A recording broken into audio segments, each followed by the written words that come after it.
Cerita dimulai dengan keadaan di kapal para raksasa yang lagi berpesta nih. Oimo dan Kashi ini cerita, sudah lama sekali sejak kita pergi dari Water Seven. Kami tidak bisa menunggu lebih lama, makanya kami langsung pergi ke Little Garden. Luffy yang sambil makan, oh jadi begitu. Semuanya pasti penasaran setelah 100 tahun sih. Oimo dan Kashi langsung cerita lagi. Ketika kami sampai di sana, para Kapten masih saja berduel, tapi dengan tangan kosong. Luffy bingung, loh, kok begitu? Duri menjawab, ya gimana, senjata kami rusak. Kashi ngomong, kau pikir tangan kosong sudah cukup untuk mengalahkan orang bodoh dan keras kepala seperti mereka? Itulah masalah yang sebenarnya dari duel sampai mati. Duri balas, tapi akhirnya mereka tetap membawa kami pulang ke Elbaf karena kami harus mempersiapkan senjata kami lagi. Nami bingung, kalian pulang untuk mengambil senjata, jadi kalian masih mau bertarung? Duri grogi, sudah pasti dong. Nami kesal, bodoh amat dah. Musel jengkel banget. Ayolah Nami, masa kau tidak belajar apapun dari Little Garden? Luffy dukung Musel. Kasih tahu dia Musel. Saja yang lagi ngecil banget bilang, ini memangnya kuat banget ya. Dan raksasa di depannya berkata, itu namanya absintesi peri hijau. Jangan banyak-banyak, kalian bisa berhalusinasi nanti. Ya. Terus kita melihat suasana yang seru banget di pesta ini. Tapi ada momen yang menenangkan batin banget. Di sini kita melihat poni yang sedang dipangku oleh Kuma. Akhirnya kita sampai di Cakrawala bersama-sama. Dan Kuma tersenyum bahagia. Dan kapal raksasa bersama Saniku benar-benar sudah lolos dari angkatan laut. Dan mereka berlayar dengan bebas menuju Elbaf. Terus Oda ngasih hal yang mengejutkan banget nih. Kita dibawa ke Pulau Kartel di New World. Narasinya begini. Di Pulau Kartel, New World, bajak laut Bartholomew si kanibal memasuki wilayah salah satu Yonko, Shanks, dan membakar bendera bajak laut Shanks yang melindungi Pulau Kartel. Ini adalah penghinaan besar kepada Yonko. Ternyata Shanks itu pergi ke Pulau Kartel ini untuk berurusan dengan Bartholomew. Ketika Shanks tiba di pulau ini, dia itu langsung meringkus Bartholomew. Dia lalu ngomong, banyak kru dan pulau yang bernaung di bawah bendera. Jika aku melepaskanmu begitu saja, orang-orang akan kehilangan kepercayaannya padaku.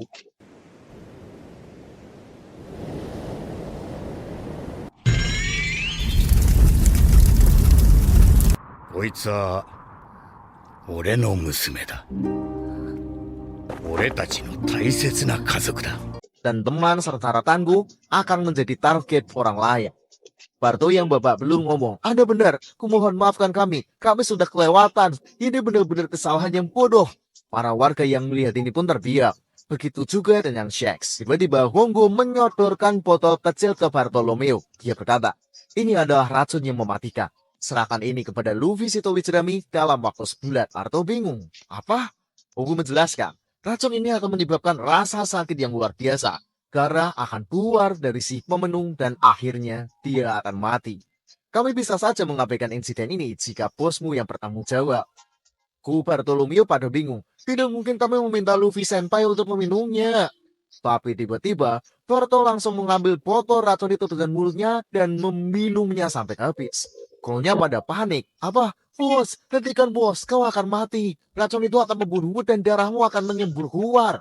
Barto hanya menjawab, itu tidak masalah. Luffy Senpai tidak pernah menyuruh kami untuk berbagi cawan sake ataupun menggunakan benderanya. Aku tidak akan membuat dia terlibat dalam masalahku sendiri. Waktunya yang sangat berharga itu tidak perlu dia gunakan untuk meladeni orang sepertiku. Lebih baik aku jadi orang biasa yang mati saja daripada harus mempermalukan wajah seorang Yonko. Ya Tuhan, aku berharap bisa melihat Luffy Senpai menjadi raja bajak laut. Sial, aku membuang kesempatan itu dengan tindakan bodohku. Semua terserah kalian saja mau bagaimana. Bos jangan. Barto dengan pasrah. Selamat tinggal, kawan-kawan. Barto di sini bingung. Kenapa dia cuma sendawa? Dia nggak mati. Dengan kesempatan ini dia langsung pergi cabut bersama krunya. Wah, mereka melepaskan kita. Cepat pergi sejauh mungkin. Krunya ada yang ngomong, racun itu sepertinya palsu. Tidak mungkin racun itu akan menyakiti Luffy Senpai. Barto lega. Kukira para Yonko itu kejam. Tapi ternyata dia baik hati juga ya. Dari kapal Shanks malah tersenyum. Ben Beckman tanya nih, apa kau senyum begitu? Shanks menjawab, gimana bisa aku tidak tersenyum? Orang itu benar-benar mendedikasikan hidupnya untuk Luffy. Tiba-tiba Yasop datang. Hei bos, Inggris bentar. Kita tetap harus memberi mereka pelajaran. Wow, Yasop membedikan senjatanya dan kapal Bartholomew hancur terkena serangan dari Yasop. Dan muncul sebuah narasi. Pada hari ini, di Pulau Kartel, kapal bajak laut Barto Club tenggelam. Tidak diketahui apakah ada yang selamat. 憧れのルフィ先輩に会えたばかりか。ゾロ先輩にまで声をかけてもらえただ。ルフィの子分だっていうバルト、なんだっけな。うちの旗燃やして。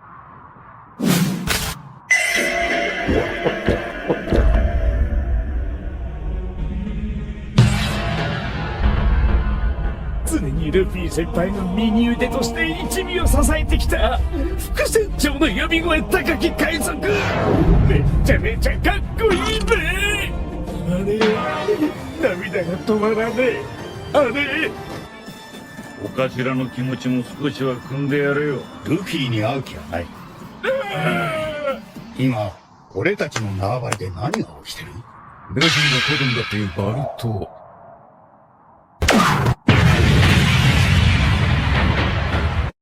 Terus kita dibawa ke Pulau Hachinosu. Di sini kita melihat Avalo Pizarro yang remuk nih. Dia sedang dimarahi oleh Kurohige yang sudah kembali ke Hachinosu. Bagaimana bisa kau melepaskannya, Pizarro? Padahal aku cuma pergi sebentar. Kau tidak dengar? Dunia sekarang ada di tepi jurang. Poneglyph bukan rahasia lagi. Kami para Yonko harus berebut untuk mendapatkannya. Kau pikir pemerintah dan angkatan laut akan diam saja? Kita tidak akan bisa menang kalau kita tidak siap. Kopi itu kartu andalan kita dan kau membiarkannya kabur. Pizarro sambil nangis. Maaf, Teach. Maaf. Dengarkan aku dulu. Aku tidak bermaksud melepaskan mereka begitu saja. Kurohige masih marah. Kau bahkan juga melepaskan Moria, tahu?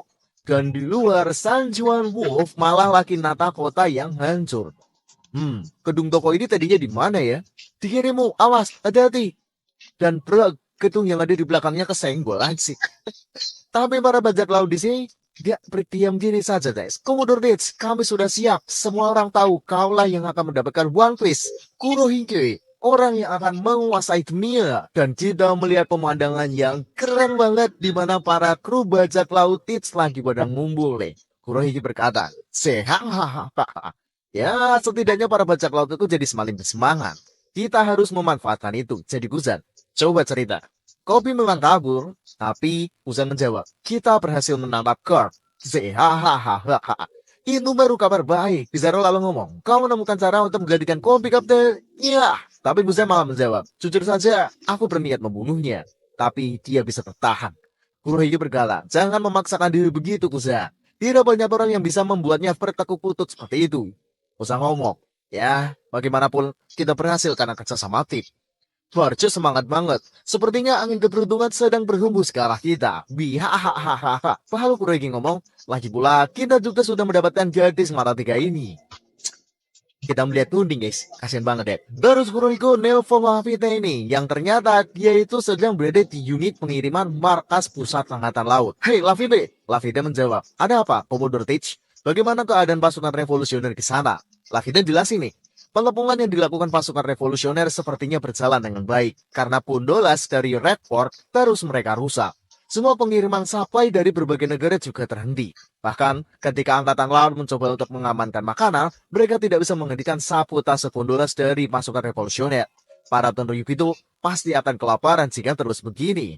Ini tidak pernah terjadi sebelumnya. Sangat menarik. Kurohige ngomong, hahaha. Ini bukan waktunya untuk duduk diam dan menunggu. Jadi, bersiaplah. Dimengerti. Terus dari luar Pulau Hachinosu, kapal dari Katarina Depot akhirnya datang dari Egghead. Dia bilang, Pizarro, kami sampai. Cepat angkat kami. Pizarro jawab, ya, itu Devon datang. Dan Pizarro langsung ngangkat kapal dengan tangan, gitu aja. Dia bilang, ngangkut kalian itu selalu merepotkan. Kalian tahu kan, aku sedang terluka loh. Karibo teriak, gila, tidak mau, ada monster, jangan bawa aku. Kakak, tolong aku. Devon kesel. Berisik, Pizarro. Jadi kalian membawa orang ini? Jawab nih. Iya, kami membawanya. Terus terjadi hal yang mengejutkan di kapal bajak laut raksasa yang sedang dikelilingi monster laut. Ada narasi yang berkata, sudah 2 hari setelah bajak laut raksasa pergi dari Egghead. Tapi, bahkan dengan kecepatan kapal mereka, The Great Eric, mereka masih belum sampai di Elbaf. Apa penyebab semua ini? Hah? 2 hari cuy, semua orang di sini panik. Ada apa ini? Apa kita pingsan karena mabuk? Di mana Saniku? Aku tidak bisa melihatnya dimanapun. Frankie juga panik. Kita harus menemukannya. Kita tidak bisa ke Elba Flower seperti ini. Robin dengan dark jokes-nya, mungkin mereka dimakan ikan. Frankie tambah panik. Hentikan Robin, ikan di sini sangat besar. Jadi hal itu bisa saja terjadi. Luffy, kemana kau pergi? Terus tiba-tiba dari kegelapan ada yang teriak. Hei, Nami, bangun. Nami lalu membuka matanya dan dia terbangun. Aduh, aku kebanyakan minum. Dan begitu tersadar, dia sudah berada di ruangan yang dia tidak ketahui. Dan chapter kali ini selesai. Terus terbukti bahwa Kurt masih hidup dengan luka parah, tapi meskipun dia luka begini, dia masih harus dirantai segitu banyaknya loh. Emang semengerikan itu sih, Kurt. Terus ternyata Nami itu terbangun setelah mendengar suara seseorang yang kayaknya sini suaranya Luffy ya. Dan dia terbangun di sebuah tempat yang kalau kita perhatikan dengan detail, tempat ini kayak bangunan Lego cuy. Kayak mainan Lego. Jadi kemungkinan mereka itu diculik orang, terus di kapal penculik itu nih, ini tempatnya di kapal penculik itu, atau mereka itu sudah berada di pulau lain, yang mana ini pulaunya pulau Lego kali. Viking terkesan dengan Elba banget, jadi ada kemungkinan yang menculik mereka ini adalah orang yang berhubungan dengan Elba. Jika kita sambungkan dengan kapal bajak laut raksasa yang selama 2 hari berlayar ini nggak sampai-sampai ke Elba, bagaimana jika ini adalah sebuah ilusi?